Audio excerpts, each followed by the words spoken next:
ang gagawin natin sa ating mga suliranin. Marami po sa atin ngayon ay may mga suliranin. Para ang bagyo, iba pang bagay, personal, pamilya, may mga kanya-kanya tayong burden na tinatawag. Sa iglesia, bawat miyembro, may mga burden tayo. Pero ang ating teksto po ngayon, sabi ng Panginoon sa Proverbs 13:15, good understanding gains favor, but the way of the unfaithful is hard. So, kailangan po natin maintindihan kung ano po yung mga burden sa ating buhay at kung ano-ano po ang gagawin natin. Sa gabing ito po, diyan po kayo, mag-invite na po kayo ng ating mga kapatiran, kaibigan, kapatid sa gabing ito po. Yan. Okay? So, bago po natin simulan ito, samahan niyo po muna ako sa unang panalangin natin. Let us all pray. Father God in heaven, Panginoon, salamat po muli sa pagpapatawad mo sa aming mga kasalanan. Narito kami muli, Panginoon, humihiling ng gabay sa banal na Espiritu upang maunawaan namin ang mga aral nito. Salamat po sa ginawa mong pag-ingat at kami nakarating ng mapayapa sa aming mga tahanan. Narito, Panginoon, sa buhay ng bawat isa sa amin. Marami kaming mga inaharap na mga mabibigat o burden sa aming buhay.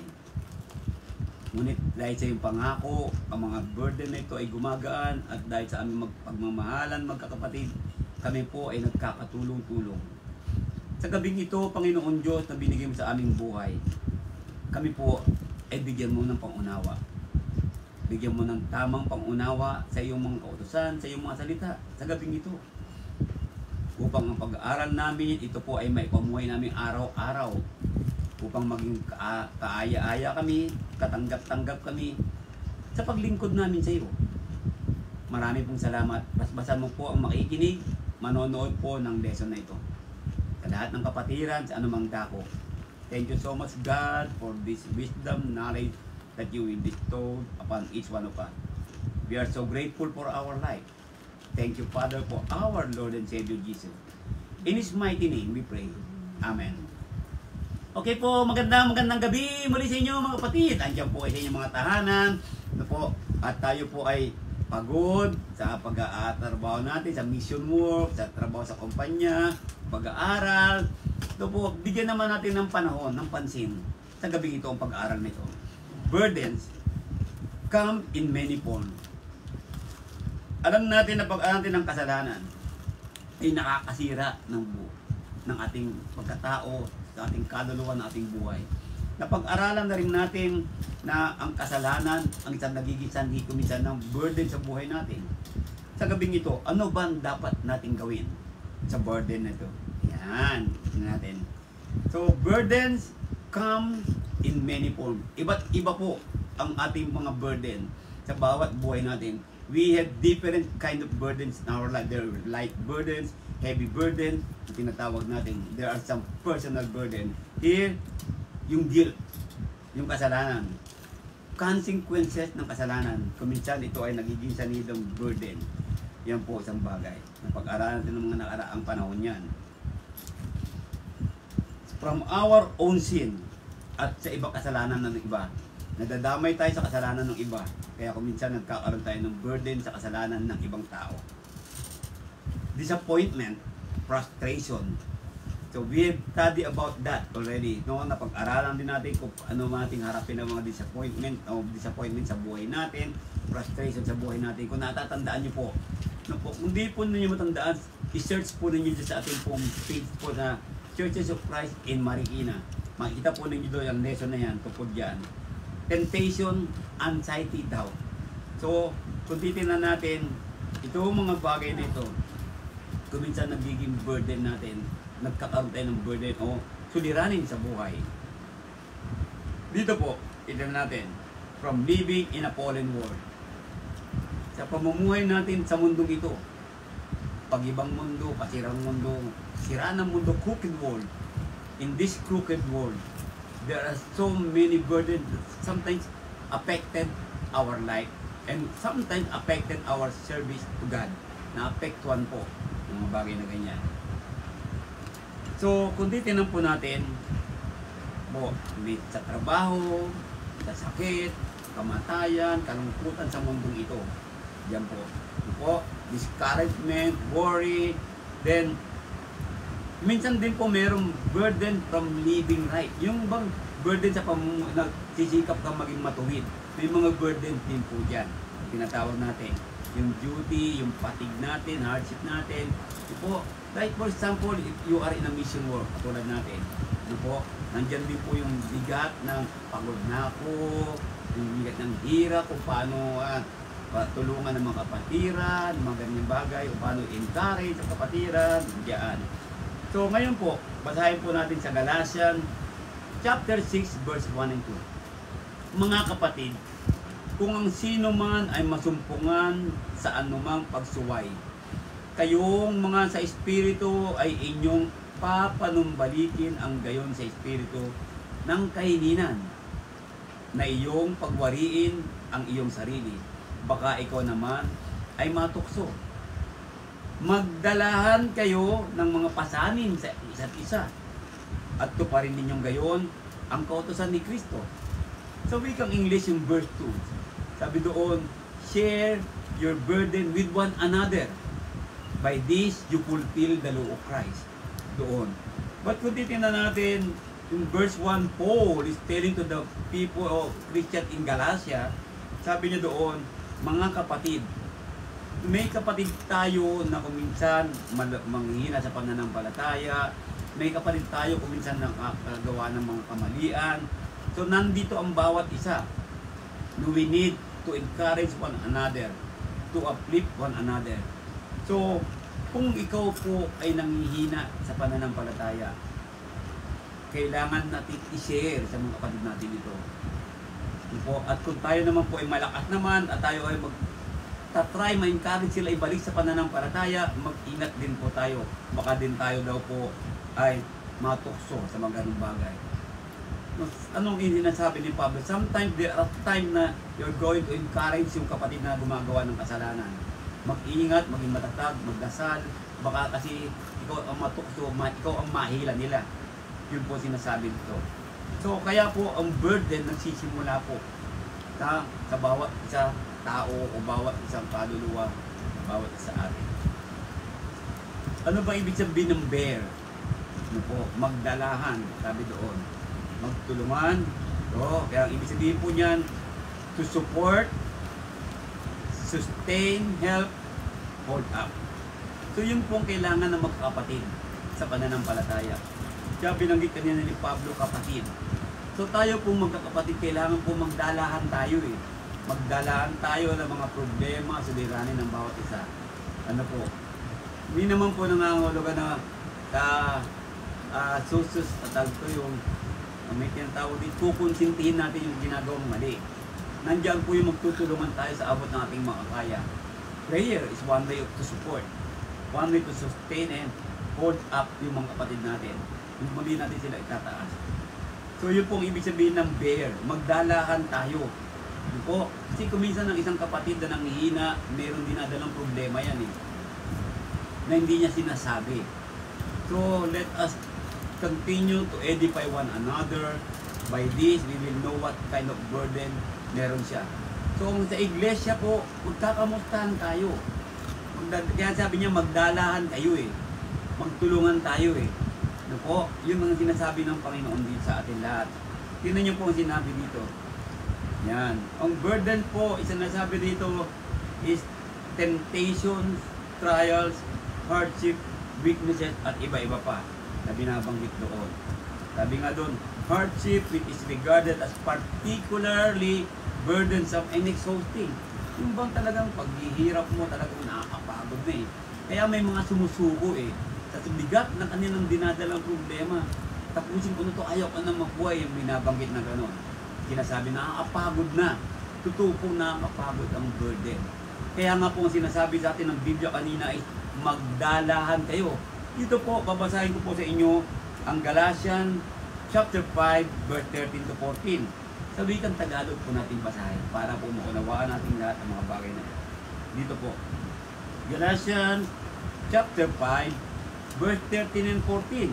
Tinan po natin ang verse 13.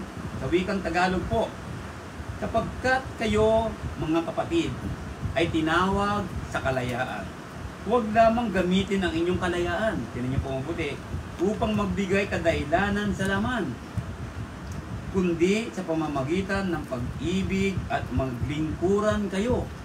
So yun po ang binabanggit sa atin dito ni Pablo. Magtulungan tayo. Kaya sabi sa atin dito, maglingkuran kayo. Pero sabi niya, huwag niyo namang gamitin ang kalayaan ninyo. Minsan kasi we are using our liberty to commit a sin. Yun po nangyayari. No? Isang bagay po dyan. Halimbawa, ang Diyos mapagmahal naman, maunawaan ako, mapapatawad ako. Yun po yung freedom. Sabi natin na kalayaan natin ginagamit natin para tayo makagawa ng mali. Yan, mali po yun. Binabanggit doon. Sa may verse 14, sapagkat ang buong kautusan ay natutupad sa isang salita. Sa makatuwid ay dito. Pansinin niyo po mabuti. Iibigin mo ang iyong kapwa na gaya ng inyong sarili. The mere fact, the command of God is love one another. No, love your neighbor as you love yourself. By this, sabi niya doon, di ba? You fulfill the word in one word. So, the word of God is love. That's why there is magdalahan tayo, is magtulungan tayo. That is because our love to one another. Ano po, na binabanggit diyan. Kaya po, pag may kapatid ka nakita na tutukso, tulungan mo siya na huwag matukso. Pero sabi nga kanina, mag-ingat ka, baka ikaw daw ay matukso. Na binabanggit doon. Sinasabi doon. Here in Romans, sabi doon, basahin ko po, Romans chapter 8, basahin ko po 35 to 39. So, sa wikang Tagalog po ulit, ang sabi po ng Biblia, Romans chapter 8, yan na yun po yun. Basahin natin sa Tagalog. Ayan. Romans chapter 8 po, verse 35 hanggang 39. Ang sabi po sa atin dito ni Pablo sa mga taga-Roma, sino ang maghihiwalay sa atin sa pag-ibig ni Kristo? Napakaganda ng tanong na yan. Kaya pag may burden kayo, ito isipin mo yung word na to yung tanong na to sino maghiwalay sa pag-ibig ni Kristo? Pero sabi nga kanina, huwag niyong gamitin ang kalayaan ninyo. Yan, ano po? Para makagawa ng mali. Ang kapigatian o ang kahapisan o ang pag-uusig o ang kagutom o ang kahubaran o ang panganib o ang taba. Now, the mere fact, Paul is telling to the Roman Christian, is telling us today, tonight, sabi niyo, who shall separate us from the love of Christ? So no one can separate us from the love of Christ. Christ continue to love each one of us. Minamahal tayo ni Kristo. Pero ano nangyayari? Yung pagmamahal ng Panginoong Yesus ay inaabuso ng bawat isa. Sa loob ng kongregasyon, sa iglesia kuminsan, hindi na tayo nagtutulungan. Ano po? Kuminsan may gawain ng iglesia, iilan lang ang tumutulong. Ano po? Ang gawain po, kuminsan po yan po nagbibigay sa atin ng dapat nagbibigay po ito ng burden sa mga church worker kuminsan. Dahil po pag walang suporta ang kapatiran, nasisira po yun. Kaya dapat hindi tayo maihiwalay sa pagmamahal ni Kristo. Ang pag-ibig ni Kristo ay mahalin ang kapwa. Nakita niyo po kanina, mahalin ang kapwa ng gaya ng pagmamahal mo. So, sino ang kapwa natin? Yung ibang tao, kapatiran sa iglesia, yung mga nasa labas din ni Kristo. Yun po ay mga ating mga kapwa. Tinatawag natin. Kaya sabi niya doon, ano po, gaya ng nasusulat, verse 36, dahil sa iyo kami pinapatay sa buong araw. Kami ay nabilang na parang mga tupa sa patayan. Sa patayan. So, tingnan niyo po yung burden po ni Pablo. Because of Christ, sabi niya doon, di ba? Katulad ng nasusulat, sabi nga niyo ito, at susulat, for thy sake, we are killed all day long. Diba? So, araw-araw po yun. There is some burden, no? When we live righteously, there is always burden in our life. So, what are we to do on our burden? Ano ang gagawin ko sa mga suliranin kong ito sa paglilingkod ko ng matuwid kay Kristo? Kundi, sabi niya, kundi sa lahat ng mga bagay na ito tayo higit pa sa mga mapagtagumpay sa pamamagitan niyaong sa atin ay pumili because of someone who loves us. And that is our God. Sabi doon. He can conquer all. He can conquer all the burden that we have in this life. No matter how heavy, gaano man kabigat ang batong binubuhat mo sa buhay, mako-conquer mo yan. Ano po? Anong sinasabi doon? Kapagkat ako'y naniniwala ng lubos na kahit ang kamatayan man, kahit ang buhay, kahit ang mga anghel, kahit ang mga pamunuan, kahit ang mga bagay na kasalukuyan, kahit ang mga bagay na darating, kahit ang mga kapangyarihan, kahit ang kataasan, kahit ang kababaan, kahit ang alinmang ibang nilalang, ay hindi makapaghihiwalay sa atin sa pag-ibig ng Diyos na nakay Kristo Jesus. Tignan niyo po, hindi ka talaga maihiwalay sa pagmamahal ng Diyos eh. Mahal ka talaga ni God eh. But the problem, tayo ang umaalis. Kaya nga mapaganda para wag din tayo nanghina. Let us share our burden with one another. Ano po? Na binabanggit doon. Sinasabi sa atin. Ngayon po, natin, the law of Christ. Ano ba yung law of Christ? By this, you fulfill the law of Christ. The gospel. Di ba? A law of love. Sabi nga kanina, sa isang salita, a law of love is serving others instead of ourselves. So this is the main burden of the world today. Many people is serving themselves. Ano po? Dapat po, let us serve one another. Dapat po ganon ang tinatawag natin sa Panginoon natin na binabanggit dito. Diba? Nabanggit natin kanina sa Galatians chapter 5:30, binasa natin yan. Sapagkat kayo, mga kapatid, ay tinawag sa kalayaan, to be called to freedom. But let us not abuse the freedom. Huwag lamang gamitin ang inyong kalayaan upang magbigay kadahilanan sa laman. Sino niyo po? See, sometimes we abuse the law of Christ. The freedom that we have here. No po, gina-abuse natin to, ginagamit natin to para tayo magkaroon ng kalayawan sa laman. Hindi na tayo nasawawala yung kalayaan natin upang magbigay kadahilanan sa laman. Kundi sa pamamagitan ng pag-ibig ay maglingkuran kayo. Tingnan niyo po, ang utos sa atin, no? Let us serve one another. That's why tayong magkakapatid, we need to serve one another. Huwag nating hintayin na tayo ang paglilingkuran. Sometimes kasi, naghihintay tayo na tayo ang paglilingkuran eh. The mere fact, tanda niyo po, the preacher, the minister, yan po mga yan, po naglilingkod. So maglingkod din po tayo sa kanila. Po, magtulungan tayo. If we want to grow the church, spiritually, physically, let us serve one another. Huwag po nating hayaan yung mga sinasabi natin, yung church worker lang ang naglilingkod. Hindi po, dapat po tayong lahat ay magtulungan. Ano po? See, there are so many ways na makakatulong ka sa church eh. For example, physically, hindi ka pwede doon. So, if you have some extra financial, you can support, you can work. If you have time to pray, you can pray. If you have time to message church worker, magato, sabihin mo, i-encourage mo sila. So, there are so many ways eh. But the problem sometimes because yung mga bagay nito, no, yung burden, ay iniiwan na lang natin dun sa church worker. Ganun, the same way, sa kapatid natin, kapag may burden, huwag natin hayaan silang magdala. Magtutulungan tayo. Alam natin kung minsan, may kapatid tayo may sakit. May kapatid tayo namatayan. May kapatid tayo siraan. Pero ano nangyayari?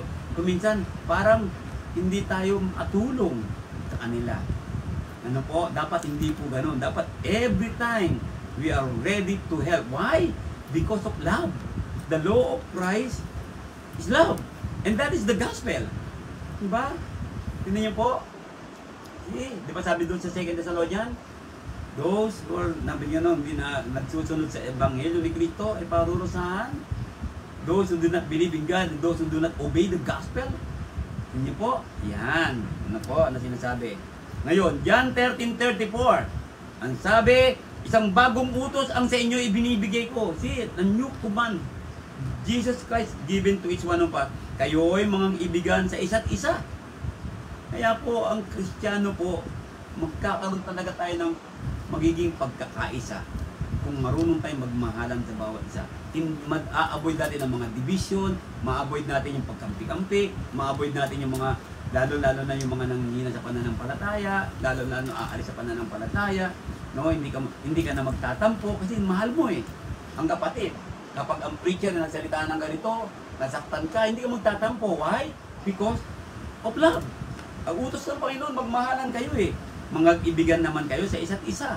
Tingnan niyo po, iniibig tayo ng Panginoong Diyos. Kung paano kang minahal ni Kristo, mahalin mo din ang kapatid. Lalo-lalo na ang kanyang katawan, ang iglesia. Tingnan niyo po. Okay? Ngayon, Galatians chapter 6, verse 3 to 5, sa New King James Version. For if anyone thinks himself to be something, sometimes this is the problem. Iniisip mo, ikaw yung ito magaling, ikaw yung nagbibigay ng ganito, ikaw yung preacher, ikaw yung ministro, no? Hindi dapat ganon. Wala ka rin nun. Wala tayong pag-aari, di ba? Wala tayong lahat mga bagay niyan. Dinadaya mo lang ang iyong sarili. Verse 4, but let each one examine his own work. Hindi niyo po napaganda? Tingnan natin ang ginagawa natin. Sometimes kasi kung minsan hindi natin tinitingnan gawa natin eh. Yes, we are regularly worshiping the Lord. We are regularly hearing the word. Pero, do we obey it? Tingnan niyo po. Do we proclaim? See, that is the problem. No po? Sabi nga, di ba, be you doers of the word, not just hearer only. Yan. No po, na binabanggit doon. Kaya sabi niya, and then, he will have rejoicing in himself alone. Sabi niya, no? Kapag tayo doon. And not in another. So, ang Kristiyano po, hindi yung ikaw na magsasaya. Kapag may nakita ang kapatid na masaya, masaya ka din. Kapag may nakita ang kapatid na may tinanggap, masaya ka dapat. Ano po, yung po mga bagay na gano'n eh. For each one shall bear his own load. Ano po, yan totoo yun. No? Sabi sa verse 5, for each one shall bear his own load. Lahat tayo eh, may mga load tayo eh. Pero, andiyan ang church. Magtutulungan tayo. Ano po mga kapatid? Yan. Okay? So, examine on work, faith, obedience, work, worship. Andiyan kasama po yung mga yan. Yung gawain natin. Tinan niyo po. Each one shall bear his own burden. We are responsible for our own duties and actions. Diba? Responsible tayo dun eh. Minsan kasi, nagkakaroon tayo ng suliranin dahil tayo may kagagawan. Minsan magkakasakit tayo dahil may ginawa tayong hindi maganda. Ano po? See? Diba? Minsan, katulad ng halimbawa, Kristiyano ka na, iinom ka pa ng hindi dapat inumin ng mga alak. So magkakasakit ka ngayon. So may burden ka. Diba? So yun yung cross ng burden eh. Napag-aralan natin yan, diba? So yun yung mga bagay na ganun. So yung po nagiging dahilan ng burden mo, sa kagagawan mo rin, sarili mo. Yun po talaga ang nangyayari. So sabihin natin, huwag natin sabihin yun. Hindi dapat natin sabihin yan. Diba? Kasi may mga kapatid po talaga tayo sa panahon pa rin ngayon. Andiyan pa rin ng social drinking, inom ng alak. Hindi po dapat yan. Yun po, kaya natin sinasabi yan. Ngayon, narinig mo ito. Kaya huwag kang magtatampo because of your love. Yun po dahilan yan eh. Kasi nga tayo magtutulungan, di ba? Mag-ibigan kayo. Ang pag-iibigan po, nandiyan pong correcting one another. Nagko-correct tayo, nagpapaaralan tayo, nagsasabi tayo ng dapat ang katotohanan. Ano po? Eh, kaya sabi nga kanina, huwag mong gamitin yung kalayaan para ikaw masunod mo lamang ang pita ng laman. Napaalala niyo po yon na binabanggit doon.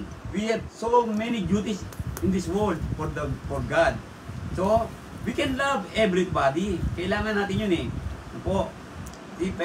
Dapat lagi natin pong mahalin lagi ang una ang Diyos bago doon sa mga ginagawa natin iba. See, naalala niyo po Ecclesiastes? Di ba? Sabi ni Ecclesiastes, everything under the sun is vain. Walang kabuluhan lahat. Yung paghihirap, paghisikap mo, magkaroon ka ng salapi, ganito, mga sahod mo, oo, tinatanggap mo yan, pero yan ay walang kabuluhan lahat. Kung hindi mo uunahin ang Diyos. Ano bang ibig sabihin ng unahin ng Diyos? Sabi kanina, isang utos ang bago binigay, di ba? Magmahalan kayo. Yan ang pagmamahal sa Diyos. Tingnan niyo po, yan ang pag-uuna kay God.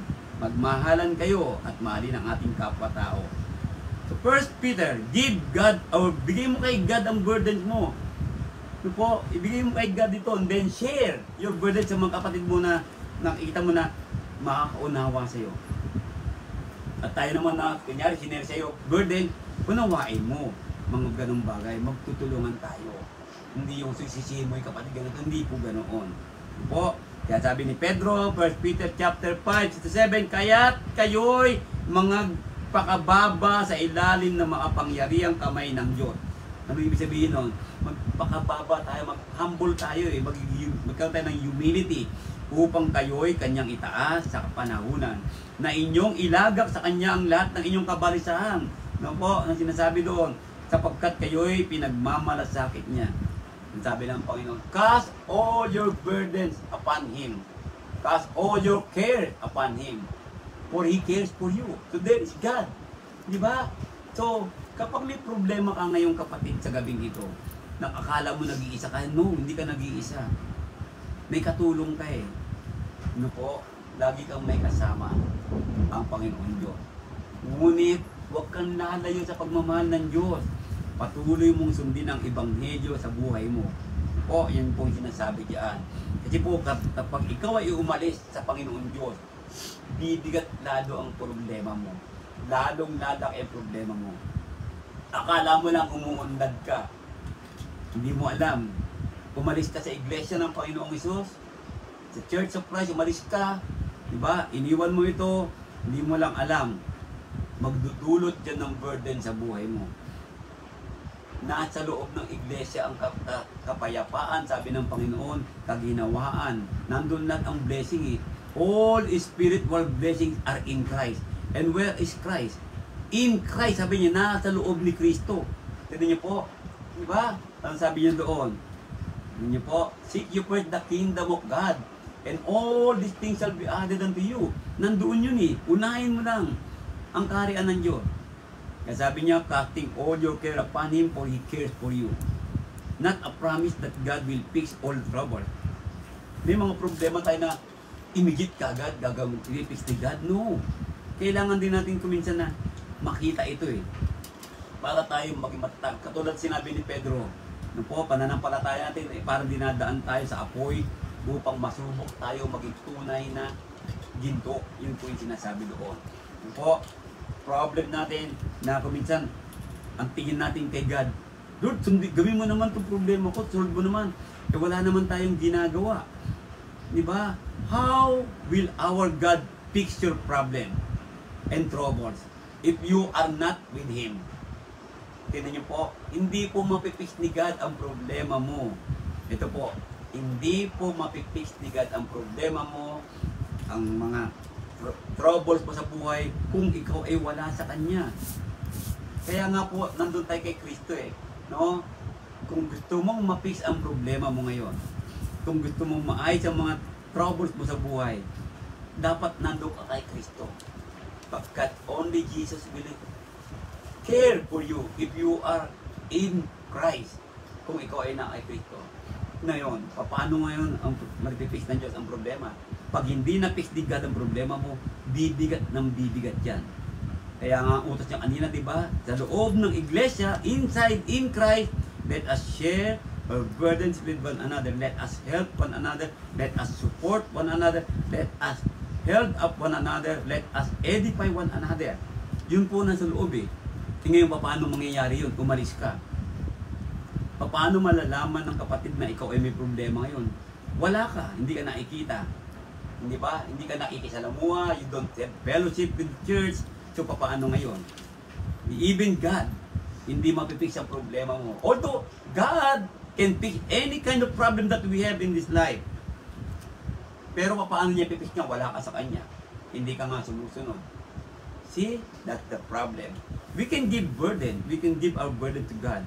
Ito po, na binabanggit doon. Nabasa natin kanina Romans 8:28. Nabasa natin yan. God will provide what is needed to sustain us. Totoo yun eh. Di ba? In every problem that we have, God will provide it. In every need that we need, God will provide. If we submit to Him. Ito yung lagi kong sinasabi. Kaya bumibigat ang problema natin eh. Kasi we don't know how to submit to God. Diba sabi ng Panginoon, not everyone calling me Lord, Lord shall enter the kingdom of God, but he that doeth the will of the Father. And the will ng Ama is to submit kay Kristo. Ayan. Submit to Christ. Okay? Magtiwala ka. Everybody trust God. But trusting the Lord is obeying the Lord. Tignan niyo po, we can trust Him. We can trust the Lord. Lord, I know you can fix my problem. Di ba? Pero dapat nakikita ni God na ikaw ay sumusunod. Tignan niyo po, nakita dapat ni God yung talagang full-fledged life na Christian mo. Yan, yung mga ganong bagay. Ano po? At sinasabi, Romans 8:28, at nalalaman natin na ang lahat ng mga bagay ay magkakalakip na gumagawa ng ikabubuti ng mga nagsisiibig sa Diyos. Sa makatuwid bagay, niya o mga tinawag, alinsunod sa kanyang nasa. Tignan niyo po, ang ganda ng sinabi ng Panginoon sa Romans 8:28. Ayan. No? Ayan, tingnan natin ngayon. Humility, number 1. Why? If we don't have humility and humble to obey His word. Ayan. God resist the proud. Ayaw na God eh. Kasi kung minsan nakala mo ikaw yung magaling. Ano po, hindi ka tumutulong sa kapatid. Ano po? Ayaw ni God yun. But give grace to the humble. And humble, humility is serving, helping. Ano po? Andun po yung pagdarasal mo sa kapatid. And if you are humble enough, the Lord will lift you up. When God lifts you up, then, tignan niyo po, your troubles, burden, will be light. Ano po? See? Sabi nga ng Panginoon, di ba? Sabi niya, come unto me, all of you are heavy laden, and I will, sabi niya, and I will give you rest. Ito niyo po, napakaganda. Ano po? Yield your will to His. Yung bang kalooban mo, wag dapat yan ang masunod mo eh. Kundi kalooban ng Panginoon ang masunod dapat sa buhay natin. God is sovereign. Ito sa mataas, hindi tayo eh. Not us. Ano po? Huwag tayong magmalaki kay God. Wala tayong ipagmamalaki sa Diyos. Mga kapatid, mga kaibigan, hindi ka pwedeng magmalaki kay God because God is sovereign. Siya po ang banal, hindi tayo. Ano po? Na binabanggit ito. Pansinin niyo po ang sinasabi diyan. Basahin ko lang po ang Awit, chapter 103, verse 19. Basahin ko po sa Biblia. Psalms, chapter 103, verse 19. Samahan niyo po ako mga kapatid. Psalms 103, verse 19. Ito pong sinabi. Sana po nandiyan po kayo, nanonood lahat. Sabi po niya, itinatag ng Panginoon ang kanyang luklukan sa mga langit at ang kanyang kaharian ay nagpupuno sa lahat. Pansinin niyo po binanggit na sa wika. Hindi sabi doon, the Lord hath prepared as His throne in the heaven and His kingdom ruleth over all. Ang Diyos ang naghahari sa lahat. Hindi po tayo dapat maghari. Ang Diyos po maghari. Yan. No? I am crucified with Christ, nevertheless I live. Yet not I, but Christ liveth on me. Galatians 2:20 po, napaganda na ako. Then, we need to buong-buo kang mag-submit sa Diyos. Sometimes kasi you submit to God half of your life. No. It must be your whole life. Submit your whole life to God. No? Follow the will of God, not your will. Huwag kang magmamataas kay God. Magpakumbaba ka lagi. Tandaan mo, ang nagpapakumbaba ang siyang tinataas ng Diyos. And kapag tinaas ka ng Diyos, doon mo malalaman ang suliranin mo ay solved. All your problems and worry in this world will be solved. Why? Because you humble enough to obey God and to allow His will in your life. Hayaan mo ang buong pagkatao ay isubmit mo sa Panginoon at sa kanyang mga batas, sa kanyang mga pag-uutos, sa kanyang mga pinasabing rules, no, na binabanggit natin. Accept God discipline. Yes, sometimes pinapalo tayo ni God. Why? Because of His love. Pinapaalalahanan tayo eh. Hindi, minsan alam niyo po, ayaw ni God eh. Ayaw ng Diyos na mapalayo ka sa Kanya eh. Kaya kung minsan papaluin ka na niya eh, para ma-realize mo eh. that time bibigyan, may inahayaan to ha. Hindi tayo binigyan ng Diyos ng burden.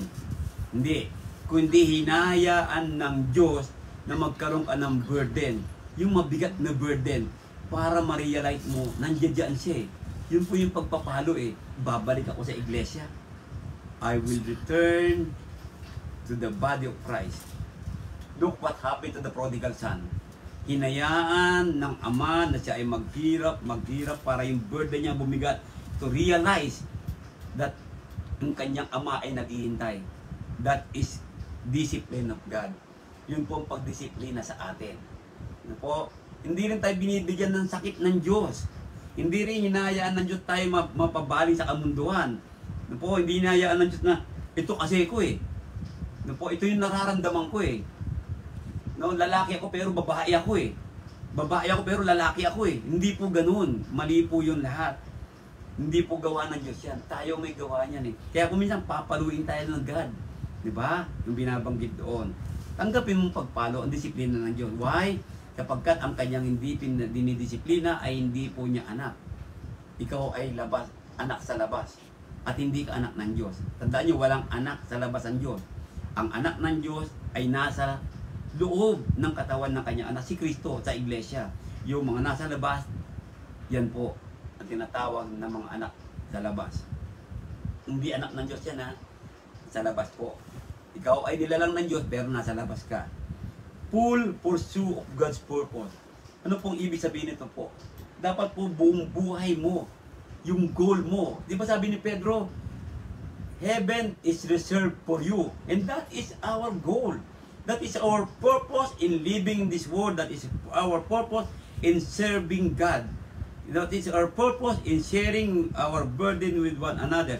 That is ang purpose po natin yan. Magtutulungan tayo. Kasi that is pinupurso natin yung purpose ni God sa buhay natin. Ano bang purpose ni God? To bring us into heaven someday. Di ba? Tignan niyo po. Yan ang purpose ni God eh. So let us pursue it. And pursuing it by accepting His discipline, by submitting to His rule, by allowing God is our King or our head, no? And allow that the will of God manifest in our life, not our will. Yun po ang pagpursue, no po, paghabon. Then, full utilization of God's provision. Ano pong ibig sabihin nito? Hayaan mo, ano, provision ng Panginoon Diyos. Diba? Ano ba sinabi sa Ephesians chapter 6? Basahin po natin. Ephesians chapter 6 po mga kapatid. Samahan niyo po ako. Epeso. Yan. Alam naman natin pag sinabing chapter 6, ano po? Verse 10. Anong sabi sa verse 10? Basahin natin verse 10 lang. Sa katapusay, magpakalakas kayo sa Panginoon at sa kapangyarihan ng kanyang kalakasan. Ano sumunod doon? Mga beast na kayo. Di ba? Yun po yung sinasabi. Ano po? Mga beast kayo ng buong kagayakan ng Diyos upang kayo'y magsitibay laban sa mga lalang ng diablo. So, let us utilize the promise, the power of God that is na nasa atin. Yan po dapat doon. Yung provision mo, may pinuprovide nyo na lahat eh, para maging matatag tayo, para maging matibay tayo. Provide na ni God para maging light ang burden na sa mundong ito eh. Hindi po, di ba? So, pinuprovide na ni God eh. So, dapat po, i-utilize natin yon. And we can do that lang, magagawa lang natin yan, kapag tayo po ay na kay Kristo. Kapag tayo po ay tinanggap natin ang kalooban ng Ama sa buhay natin. Ang kalooban ng Panginoong Hesus. Ayan, no po? So, ano pang ibig sabihin ng casting? Yung casting po ay paglagay o paglaga, the action of humbling ourselves. Hindi po yung, Lord, di ko nang bahala sa problema ko eh. Wala ka namang pagpapakumbaba. Ano po? Yun po ang ibig ng verse na sinabi sa 1 Peter chapter 5 verse 7. Sabi niya, casting all your care. And how are you going to give your problem to God kung hindi ka marunong magpakumbaba? See? Yun po yung sinasabi. Ano po? Kaya sabi niya, the action of humbling ourselves. Ano po? Na binabanggit doon. We are to move from the sphere of trusting in our own resources. Kasi kung minsan tayo titiwala sa resources natin eh, yung umiikot-ikot sa buhay natin. Sphere is pag-ikot-ikot pa, iba-iba na pinatawag. Nung nasa Las Vegas ako, nakita kong magandang sphere. Ano po, you can search that to Google. Spear in Las Vegas. Po. And strategies for life to resting in God and His resources. Sometimes kasi po, yung sarili mong strategy ang sinusunod mo eh. Yes, we have our own strategy, but in all strategies that we have, dapat po ang kalooban ng Diyos ang nasusunod eh. Let us rest what resources that God na binigay sa atin. Napakaraming resources ano po na binigay ni God sa kanyang salita. So hindi natin nalalaman yung mga resources na yan kasi po wala tayo eh. Ano po? Kuminsan naman nakikinig pero pumapasok lang sa kabilang tenga, lumalabas sa kabilang tenga. Ano po? Yung po yung nangyayari. Kaya hindi natin naiintindihan ito. Ano po? Nung tinatawag natin, no? Kaya po yung nagtitiwala tayo sa ating mga sariling resources na lang at sa mga strategy na sa buhay. Tandaan nyo po, yes, may strategy ka. Pero yung strategy mo kailanman, hindi magiging maayos yan kung wala ang Diyos. At ang strategy ng Diyos is the best. The strategy of God is the best. Yan po pinakamaganda doon sa lahat-lahat. Po, John 4:13. Now listen to you who say, today or tomorrow? James chapter 4:13. Today or tomorrow, we will go there. Yan yung po mga kaloob ng tao, di ba? Gagawin ko to, bukas, gagawin ko ganyan. Di ba? Hindi mo nga alam kung anong buhay mo eh. Kaya sabi niya, what is your life? Di ba? Kaya sabi ko kanina sa mga tinuturuan ko mga parents kanina, sabi ko, di ba? Hindi natin alam ang buhay natin. Di ba? Kaya sabi ko nila, sabi nga ni Pablo, what are you waiting for? Di ba? Tumindig ka, maghugas ka ng kasalanan mo. So it's about time for them. So ganun din po tayo eh. What are you waiting for? Share your burden. Serve. Love one another. Yun po kailangan natin na tinatawag dito, di ba? So what is our life? So habang may buhay tayo ngayon, let us submit our life to God. Kung gusto mong gumanda ang buhay mo, kung gusto mong gumaan yung mga problema mo, nandiyan ang Panginoon Diyos. No? If it is the Lord's will, we will live and do this or that. Kaloob ng Diyos. At loloobin naman ng Diyos maging maayos ang buhay mo eh. Diyos yun eh. If we humble enough to submit ourselves, and God, aayusin ang buhay mo. Gusto mo maging magandang buhay mo? Di ba? Gusto mong gumaan ang problema mo ngayon? Ang suliranin mo sa buhay? Ay, bigay mo ang lahat kay God sa pagpapakumbaba, sa pagsunod sa kanyang kautusan. Kuminsan kasi wala eh. Di ba? Nagkakaroon tayo lagi ng problema, bumibigay problema. Hindi na ako, sabihin natin, hindi na yata ako pinapansin ni God, hindi na yata ako mahal ni God, hindi na yata ako mapatawad. No! Papansinin ka ni God, mahal ka ni God, patatawarin ka ni God. Kung, di ba? If we are fully submitting ourselves, binanggit kanina, balikan natin. Ito po, balikan ko lang ha. Ayun o, diba? Balikan natin yan. Yan po dapat natin gawin eh. Para dyan natin magagawa yung, diba ang tanong kanina, diba? Ang gagawin natin sa ating mga suliranin. Sabi niya, what are we to do in our burdens? Ito po, this is the answer. No po, na binabanggit doon. Kaya kung titingnan natin mga kapatid, sabi kanina, no? Yan. See? Sabi sa 16, as it is, you boast in your arrogant scheme. No? Yan po nangyayari, nagmamataas tayo eh. No? Nagmamataas tayo kay God. Hindi dapat mataas kay God eh. Sino ka ba para kay God? Sino ka kung wala ang Diyos? Diba? Wala tayo. Wala tayo kung walang Diyos. Kaya po mga kapatid, kaibigan na nakikinig, huwag niyo po alisin ang Diyos sa buhay ninyo. Sabi, ay hindi ko naman inaalis si God eh. Pero nasaan si God? Nasa una, sa taas? O nasa gitna? Nasa ilalim? Dapat na maintain natin na si God ay laging nasa taas ng buhay mo. Yan ang ibig sabihin na sinasabi doon, no? Tignan natin. See? All your care. Ayan. Ito na po yun. Lahat na ng problema mo, lahat na ng troubles mo, lahat na ng burden, ang mong isabihin, sa wikang Griego is merimna. Ano po? Merimna. Care. Anxiety, worry. Andyan lahat eh. Kung saan nag-worry ka eh. Ano sinabi Matthew 13:22? The seed falling among the thorns refer to someone who hears the word. But the worries of this life and deceitfulness of wealth. Mo, ang pandaraya ng yaman. nawala ang salita ng Diyos. Kuminsan kasi po ito hindi problema. Ang kapatid, ito po ang totoo. Kuminsan kasi mas inuuna pa natin ang kumita ng pera kaysa unahin ang Diyos Lalong araw na pag-araw ng linggo. Tandaan ninyo, binigyan na tayo ng Diyos Monday to Saturday upang kumita tayo. Sa linggo naman, huwag mo na nang kunin ito. Kaya lalong bibigat ang problema mo Yan po nangyayari No, akala mo lang umuunlad ka pero deep inside, aminin po natin tingnan niyo po, yung mga umalis sa Panginoon, yung mga walang Kristo, kuminsan deep inside, di ba, mabigat ang problema mo. Ngayon po, di ba? Kaya napakahalaga po na kay Kristo tayo. May problema ka pero parang as it peaceful ang mukha mo, magaan, di ba? Yung pag kay Kristo ka, ganun yun Pero pag wala ka kay Kristo, tinan mo. Iba ang difference po na tinatawag natin. No, kay Kristo naman ako, brother, bakit ganito ko nararamdaman ko? Ba't marami ko problema? Ano sabi kanina? Examine your work. Di ba? Examine mo yung work mo. Na binabanggit mo, baka isang katulad ka nito, yung binhi na napunta doon sa tinatawag natin na mga tinikan. Ayan, ano po? Na binabanggit doon. So, it is used in both good sense of godly concern. Yan. And in bad sense of worry, anxiety. So, nandiyan ang Panginoon Diyos. Tandaan mo.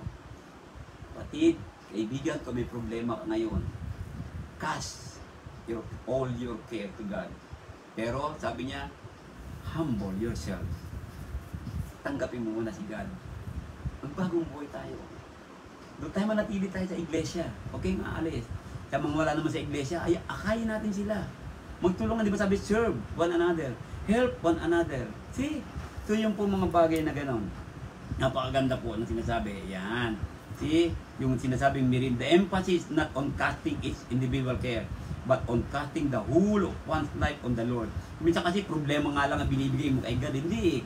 Not only your problem. Don't just give your problem to God. No. Ito, ibigay mo ang buong buhay mo kay God. Yun po yung sinasabi. No, ilak mo. Diyan, istak mo ang buhay mo kay God. Diba? Parang yung paglagay mo sa, tinakpan mo yung barrel o yung drum, nandoon ng buhay mo kay God. At si God yung barrel. Pasok ka ngayon sa barrel, takpan ka ng salita ng Diyos. Doon ka sa loob. Yun yung sinasabi. Ibig sabihin, manatili ka sa loob ng Diyos. Yun yung sinasabi ng all your care. Ang pagbibigay mo, casting, pagbibigay, paglaga mo. Yun po yung binabanggit doon. Ngayon, tingnan natin. Diyan lang po kayo, upon Him. Ayan, casting all your care upon Him. Yan. Our life is fully dependent upon God. Sabi ko kanina sino ka ba kung walang Diyos? Wala tayong pwede pagmalaki kay God. Kung walang Diyos, wala tayo. Ito po yung sinasabi dito na binabanggit ka niyan. Tignan niyo po, don't worry about life, food or clothing. Sabi ng Panginoon.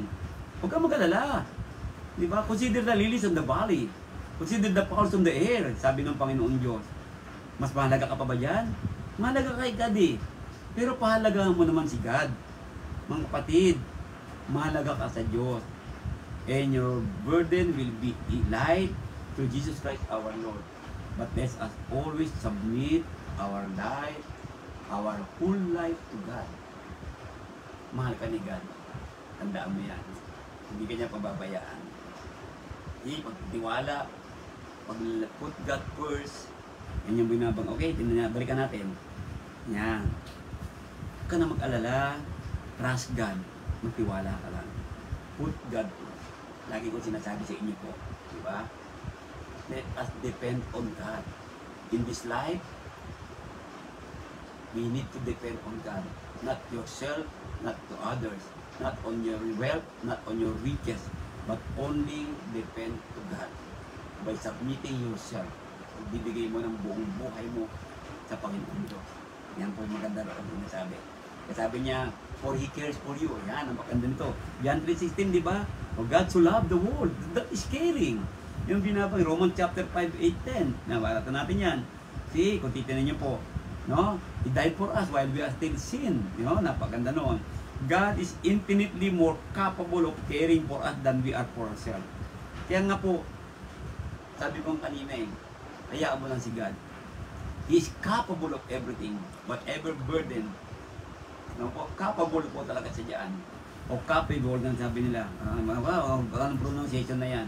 Basta po, kaya ng Diyos lahat yan. Ano man ang bigat ng problema mo ngayon, kapatid, may sakit ka ngayon, magtiwala ka lang. Diba? So, andiyan dyan po yan eh. Gagaan at gagaan pa din yan. Kuminsan kasi bumibigat ang problema, akala natin bagsak na ang mundo. Akala natin wala na tayong pag-asa. May pag-asa tayo. Ang importante ang kaluluwa mo. In this life, tumatanda, nagkakasakit tayo, nabubulok ang katawan natin, pero yung kaluluwa natin, huwag natin hayaang mabulok. Yan po pinakamahalaga. Kaya kung may sakit ka ngayon, kunyari may kapatid tayo may cancer, huwag kang manghina, kapatid. At kung saan naman ay iglesia, yung mga kapatiran naman, tulungan natin yung mga may cancer na kapatid. Tulungan natin yung mga nakaratay sa hospital na kapatiran natin, ha. Ito po, unahin natin. Tapos pag mayroon tayong tutulungan, mayroon tayong kaibigan, ganitong mga tulungan din natin. Yung mga kapatid na hindi natin kapatiran pa, para sila ay ma-encourage naman. Diba? Katulad ng ginagawa natin pag mayroon tayong relief, no? Binibigyan sila para sila ma-realize natin. God is seeking to move us from the place of self-trust. Po, self-reliance into greater and greater levels of faith. No? Pataas ng pataas. Magtiwala lang tayo sa Panginoon Diyos. Yan. 1 Peter chapter 5, 8-11, be sober, be vigilant, magbantay, because your adversary, the devil. No? Ang devil din po, ganyan ginagawa eh. No? Para siyang leon. Gusto niya pong bumigat ang problema mo lalo. Minsan pinapagaan nyo, pero akala mo nang pinagagaan. Di ba? Eh di, kahit wala naman ako agad maginawa buhay, yun ang akala mo lang. Di ba? Yung burden isa rito po, yung kaluluwa mo. Magaan nga ang buhay mo ngayon, mayaman ka, yung kaluluwa mo naman. See, that is big burden. Yan po pinakamalaking problema. Dahil pupunta ka naman sa impyerno dahil wala kang Diyos eh. Hindi mo inuuna si Kristo. Hindi ka na nagsasamba. Ayaw mo maging Kristiyano. Ayaw mo mag-baptize. Ayaw mo bugot ng kasalanan mo. Nang pabaptize ka nga, hindi ka naman nananatiling tapat kay Kristo. So, marami pong ganyan eh. Nagpabaptize, pero saan ka? Patuloy na, dinabaliwala ang Panginoon. Hindi naman ako nakakalimot, Brother Dan. Di ba? See? Nag-online naman ako, Brother Dan. Hala. Nag-online ka nga eh, nakakapunta ka sa mall sa paglinggo. Nakakapunta ka kung saan-saan. Nakakabisikleta ka, nakakamotor ka. So yung mga ganong bagay ba? Tapos sabi mo, nag-online ka. Sigurado ba nag-online ka? Oo, no, God only knows that. Pag sinabi ka nag-online, talagang paraan para face to face, dapat nakaready na po yung Lord's Supper mo. Nakaready dapat ang giving mo. Umaawit ka dapat doon. Ganun po, at dapat na saan lugar ka lang. Hindi ko, minsan kasi nag-online ka, nagluluto, nag-online, nanonood, naglalaba, nag-online. Hindi ba? So pansinin mo po yun. Hindi po ganun ang online. Pag sinabi online, nasa bahay ka, nanonood mo, naka-ready ang Lord's Supper mo. Yun po yun. Nagigibing ka din. Ano po? At yung giving mo, padala mo saan kongregasyon ka. Nandun po yun ang ibig sabihin ng online. Akala natin po, nakanood na tayo, nakarinig na tayo, online na. Hindi po online yun. Online ka nga. Pero online ka ba sa pagsamba? Hindi po. Ayan, tuloy natin ha. Ito na, malapit na rin ang oras natin. Kaya sabi nga niya dito, tanggihan mo siya eh. Resist him. Steadfast in the faith. Matatag ka. Knowing that the same suffering are experienced by your brotherhood in the world. Sino po? See? Hindi lang ikaw may problema ngayon, tandaan mo. Kapatid, kung nandiyan ka ngayon, may problema ka, may sakit ka, hindi lang ikaw may sakit. Andito tayong lahat, magtutulungan tayo. I-share mo lang yung sakit mo.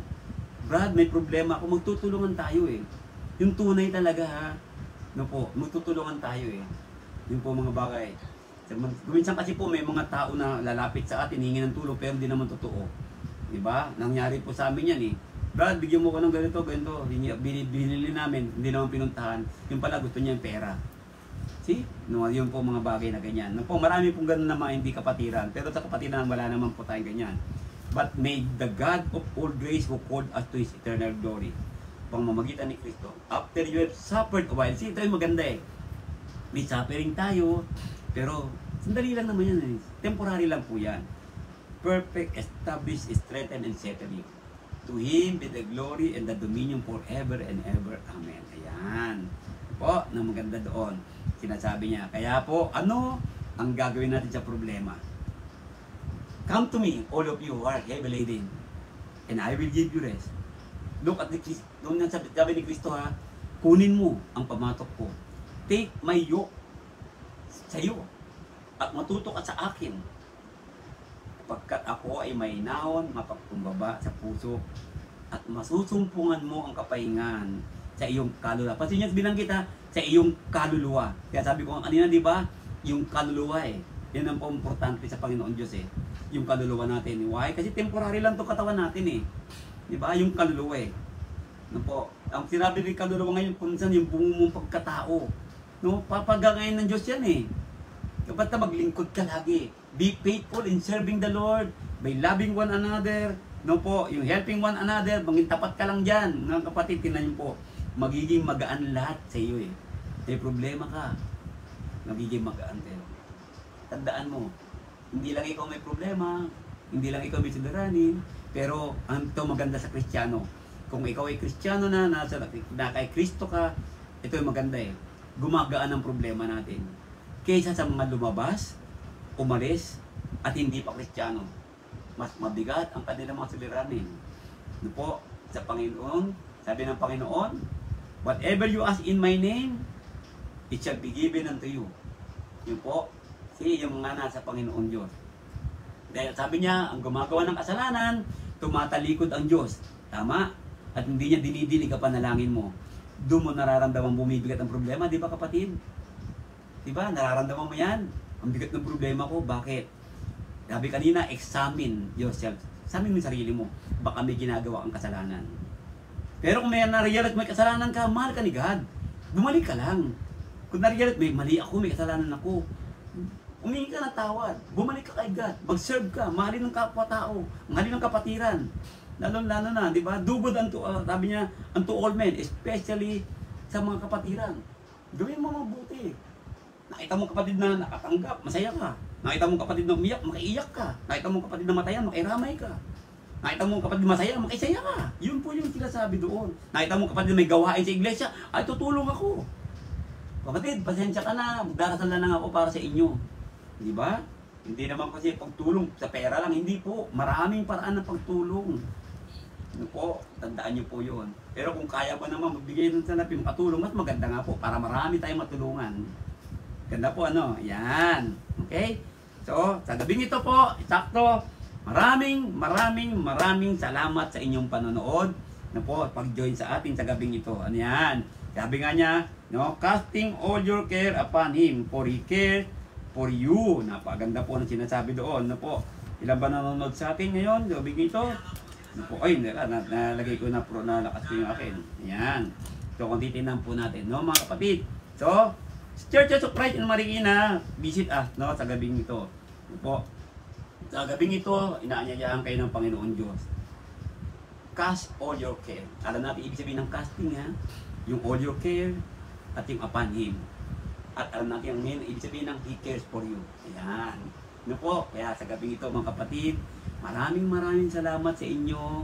Patuloy tayong magdasalan, patuloy tayong mag-ingat sa ating pong buhay. Patuloy tayong maglingkod sa Diyos. Tandaan mo, ano man ang problema mo, hindi yan sagabal para hindi ka makapaglingkod kay God. God is always open for you.